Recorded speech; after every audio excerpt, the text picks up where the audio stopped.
Hi Internet, I'm Tango, and these are Tango's Takes. And the take for today, March 11th, 2021, is on details in your end-user communications. Yeah, that's not as pretty as some of the other titles. And honestly, I could have gone something with more like tailor your writing or tailor your communication to your audience, but it's hard to give details about that. But if I tell you about the kind of audience, then I can give you details. So, in this case, I'm referring to end-user communication of an IT nature.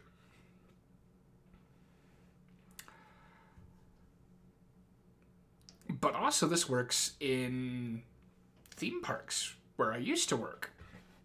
So, this is about details of a technical nature. And basically, don't put them in your end-user communications, if at all possible.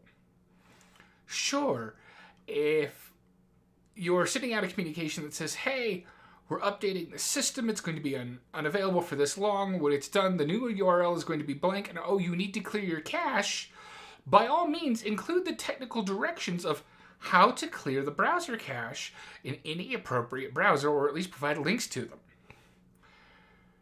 What your end users don't need to know is that you're patching a critical vulnerability on a server, that you are moving the server from Windows to Linux and had to completely rewrite the program to support it. They don't need to know that the ride is closed because the magnetic launch system is misfiring due to the rain.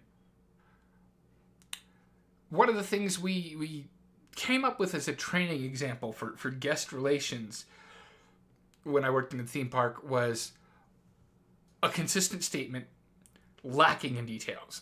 And that was the kind of thing like, we're sorry, this attraction is temporarily closed due to technical difficulties and will be open again as soon as possible.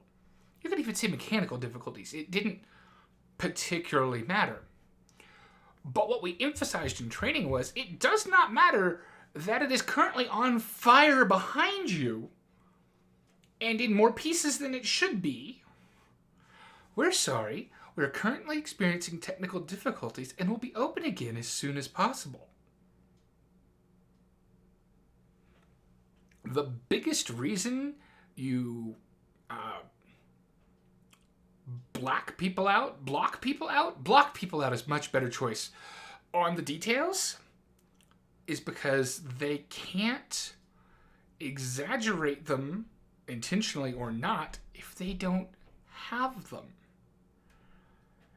If you've never played the telephone game, which involved lots of kids sitting in a circle, and the first kid, it's nearly a circle, but the instructor walks over and they whisper something in the first kid's ear, and the kid repeats it to the next one, and it goes around and round and round and round. It's never the right thing by the time you reach the end of it. Especially if you have a rule like, you can only say it once. I think the best example we had that I remember was we started with the word banana, and it became some sort of 5-word sentence by the end of it. 5-word sentence from banana. And the sentence had nothing to do with bananas or fruit or vegetables that I recall, but I was like 10 or 12, so details are a little fuzzy there. Don't provide the details in your end-user communications if you don't have to. Provide the workarounds. Provide the directions they need to restore themselves once things are back to normal, or define what the new normal is and what they need to do to make sure the new normal works the way they expect. But don't provide unnecessary details. They're going to get lost in them, and not only will they get lost in the message, they will cause your message to become lost to the user.